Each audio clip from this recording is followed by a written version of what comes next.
살아있는 하나님의 말씀은 누가복음 15장 1절에서부터 7절까지의 말씀입니다. 신약성경 누가복음 15장 1절에서부터 7절까지 살아있는 하나님의 말씀을 한 목소리로 같이 받들어 읽을 때 하나님의 음성을 마음으로 들으실 수 있기를 원합니다. 모든 세리와 죄인들이 말씀을 들으러 가까이 나아오니 바리새인과 서기관들이 수근거려 이르되 이 사람이 죄인을 영접하고 음식을 같이 먹는다 하더라. 예수께서 그들에게 이 비유로 이르시되 너희 중에 어떤 사람이 양 100마리가 있는데 그중 하나를 잃으면 99마리를 들에 두고 그 잃은 것을 찾아내기까지 찾아다니지 아니하겠느냐.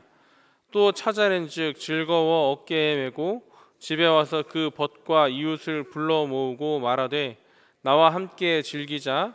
나의 잃은 양을 찾아내었노라 하리라.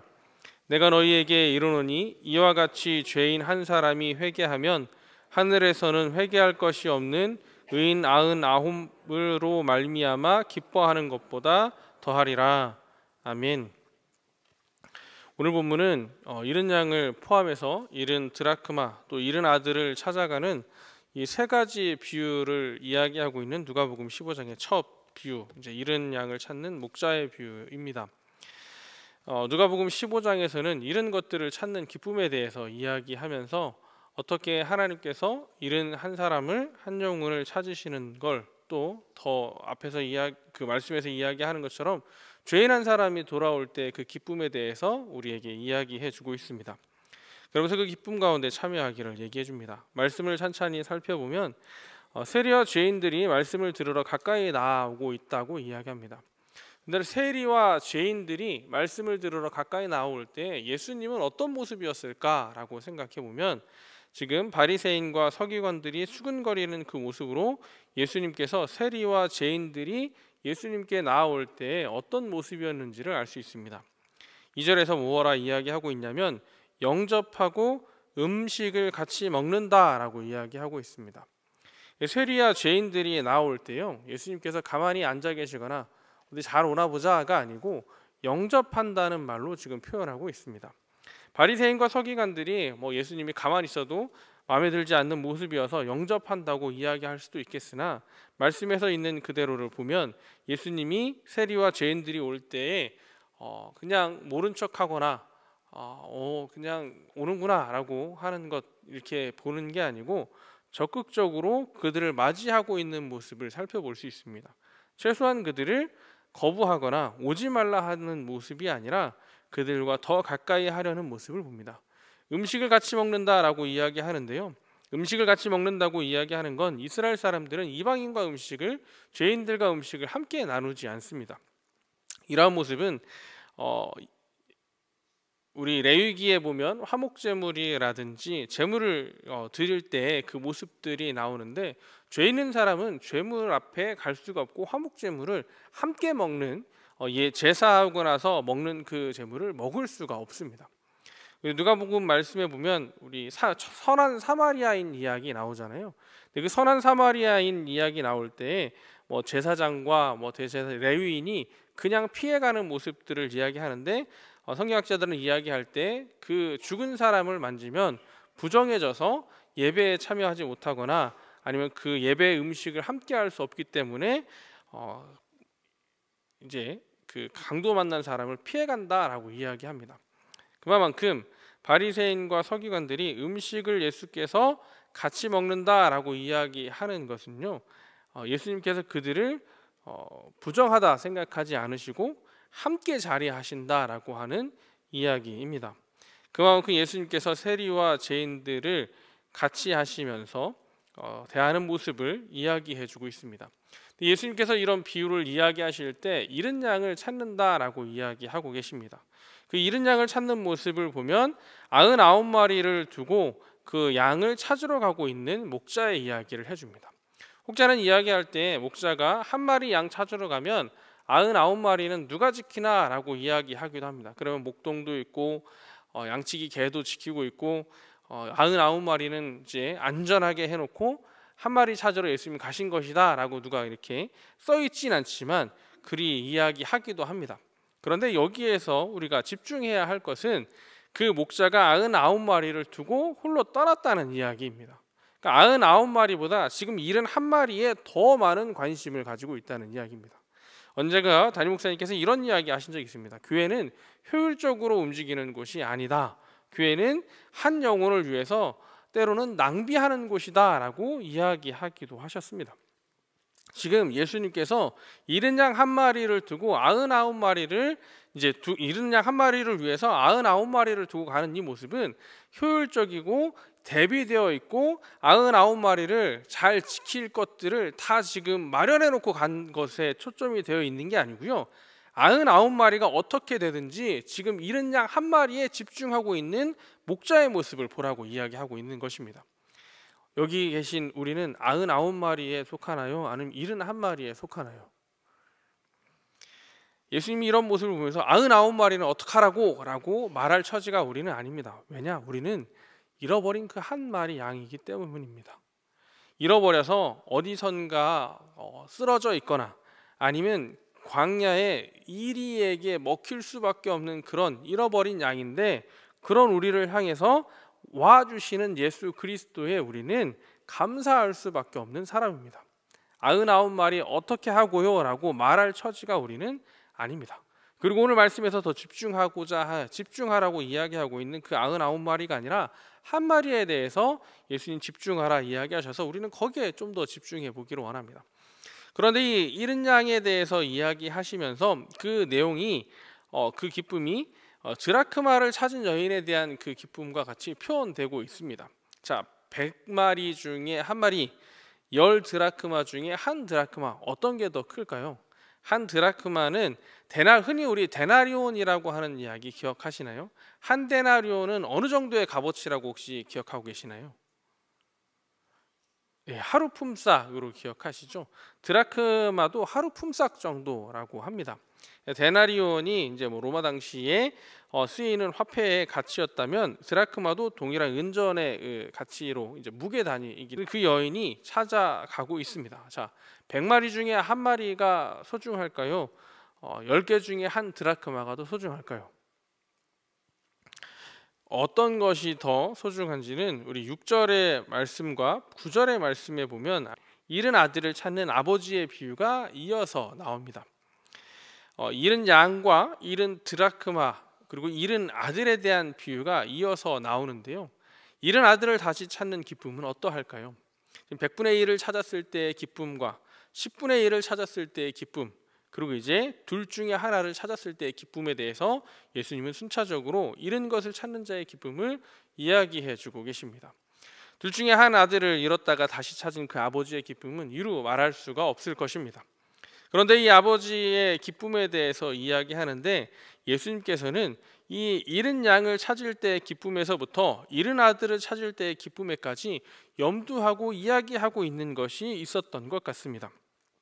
무엇이냐면 분명히 예수님께서 죄인 한 사람을 찾을 때의 그 기쁨이 얼마나 큰지를 이야기하시는데, 예수님이 지금 말하시는 대상을 보면 세리와 죄인들이 오고 있는 상황에, 그들을 영접해주는 상황에 바리새인과 서기관들이 수근거리고 있어서 예수님이 죄인 한 사람을 찾을 때 얼마나 큰 기쁨이지, 의인 99보다 죄인 한 사람으로 겪는 그 기쁨에 대해서 이야기해 주시고 있는데, 여기서 죄인은 도대체 누구일까요?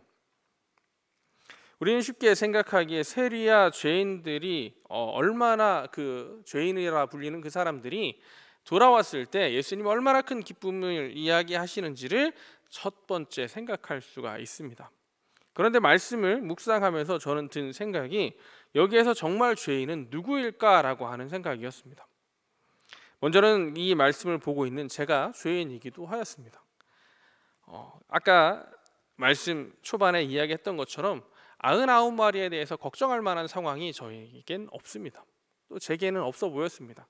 저는 그냥 내 마음대로 돌아다니다가 잃어버린 그 양 한 마리의 모습이 제 모습인 것을 발견했기 때문입니다. 그런데 잃은 아들을 되찾을 때 그 아버지의 이야기를 보면 아버지도 기뻐하고 다시 돌아온 아들도 기뻐하가 그 아버지 재산을 탕진한 그 아들을 두고 기뻐하는 걸 기뻐하지 못하고 있습니다. 아버지 재산 가지고 탕진한 그 아들로 기뻐하는 모습을 보면서, 잔치하는 모습을 보면서 아버지가 그 송아지 잡는 그 모습에 아버지 나에게 뭐 양 한 마리, 염소 한 마리 가지고 잔치할 수 있게 해줬는가라고 말하고 있습니다. 그러니까 아버지가 하는 이야기가 내게 있는 것이 다 내 것인데 네가 뭘 그걸 가지고 이야기하느냐, 너도 함께 기쁨에 참여해라 라고 이야기해주고 있습니다. 지금 바리새인과 서기관들을 향해서 예수님께서 무엇라 이야기하고 계실까요? 기쁨에 참여하라고 이야기하고 계십니다. 그런데 다른 한편으로 더 생각해 보면 지금 죄인 한 사람이 돌아오는 것으로 기뻐하는 예수님의 그 모습에서 돌아와야 할 죄인이, 지금 바리새인 그 서리와 죄인들은 본인이 알고 돌아오고 있는데 돌아오지 않고 있는 죄인 둘이 있습니다. 바리새인과 서기관입니다. 여전히 돌아오지 않고 예수님을 지금 자신이 원하는 대로 판단하고 있는 그 두 부류가 있습니다. 예수님이 그들이 돌아올 때 아마 더 큰 기쁨을 느낄 수 있을 것 같습니다. 그들을 향해서 너희들이 죄인으로서 깨닫고 돌아오면 내 기쁨이 얼마나 더 크겠냐라고 말씀하시는 것처럼 느껴지기도 했습니다. 동일한 말씀을 우리의 삶에 한번 적용해 보기를 원합니다. 바리새인과 서기관들, 혹시 이 자리에 앉아 계시면서 예수님이 한 마리 양 찾으러 간다고 할 때 99마리를 걱정해 보신 분 계시나요? 우리가 신앙생활 하면서 그러지 말아야지 하면서도 우리 안에 있는 선입견과 우리 안에 있는 편견을 깨지 못할 때가 참 많이 있는 것 같습니다. 지금 바리새인과 서기관들은 이미 죄를 회개하고 돌아오고 있는 세리와 죄인들을 향하여 여전히 죄인으로 판단하고 그들의 선입견과 편견 속에서 그들의 생각을 바꾸지 못하고 있습니다. 회개하고 예수 그리스도께 말씀을 들으면서 자신의 삶을 바꾸려고 노력하고 있는 세리와 죄인들의 노력은 보지 못하고 여전히 죄인이라 자신들이 판단해 놓고 결정해 놓은 그것 속에서 세리와 죄인들, 하나님의 말씀, 당시에 예수님을 그리스도라 하지 않더라도 그들이 바리새인과 서기관들도 때로는 인정하였던 랍비라라고 하였던 그 예수 그리스도께서 하나님의 말씀에 대해서, 하나님의 그 율법에 대해서 가르치는 랍비라라고 이야기했던 그 부분에 대해서도 인정하지 못하고 바리새인과 신앙생활하면서 변화되어져 가는 사람들의 모습을 보기도 합니다. 그런데 저도 모르게, 또 우리의 생각 속에 자신도 모르게 첫인상 안 바뀐다는 생각을 하기도 합니다. 저 사람 지금 변화하고 있는데 그 사람의 변화를 인정하지 못하는 모습들을 우리는 교회 안에서 발견하기도 합니다. 분명히 변화하고 있는 그 모습 속에서 그냥 내가 생각하기에 예전의 그 모습 안에서 판단하여서 그 사람과의 관계를 거리를 두려 하는 경우도 참 많이 있습니다. 교회 안에서 한번 싸우고 나면 그 싸웠던 사람과 다시 관계를 해결하고 다시 친하게 가깝게 지내는 게 쉬울 것 같다고 생각했지만 그러지 못한 경우도 참 많이 봅니다. 한번 토라지고 나서, 한번 마음 상하고 나서 그 마음을 풀려고 하는데 풀려고 다가오는 사람에게 요즘엔 이런 말을 하기도 합니다. 당신 맘 편하려고 그렇게 오지 마라. 나는 여전히 불편하다.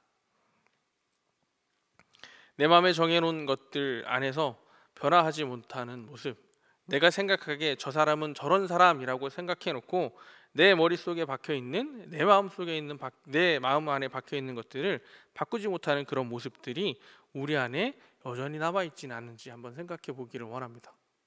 바꿨다고 이야기하지만, 나는 잘 변화에 적응하는 사람이라고 이야기하지만 문득 나도 모르게 올라오고 있는 그 사람을 향한, 다른 사람을 향한 그 판단이 어쩌면 우리 안에 오늘 말씀에서 이야기하는 변화되기를 바라는 예수님이 기다리는 그 모습일 수도 있습니다. 예수님께서는 죄인 한 사람이 돌아올 때 정말 기뻐하신다 말씀해 주고 계십니다. 그런데 그 죄인 한 사람이 내가 생각하는 죄인만이 아니라 때로는 내가 그 죄인일 수도 있고요. 예수님 앞에 누가 의인이라고 말할 수 있겠냐 하는 것처럼 우리 모두가 예수님 앞에 회개하고 돌아와야 할 그 순간들이 다들 있음을 기억해 보시기를 원합니다. 그리고 또한 우리가 기억해야 할 것은 죄인 한 사람을 찾으실 때에 예수님의 그 기쁨이 오늘 말씀에 나와 있는 것처럼 우리의 기쁨 되기를 원합니다. 죄인 한 사람을 찾을 때 하나님께서 정말 기뻐하신다고 이야기하십니다. 그런데 아버지의 그 기쁨에 참여하지 못하는 큰아들과 같이 내가 다른 믿지 않는 사람, 믿음에서 떠난 그 사람을 바라볼 때에 그저 그런 눈으로 나와 상관없는 것처럼 안타깝지만 안타까운 마음만 있을 뿐이지 더 이상 아무것도 있지 않는 그런 모습으로 그들을 바라보지 않기를 원합니다. 하나님이 말씀하시는 회개하고 돌아오길 원하는 그 사람의 모습이 사실 그러한 모습입니다.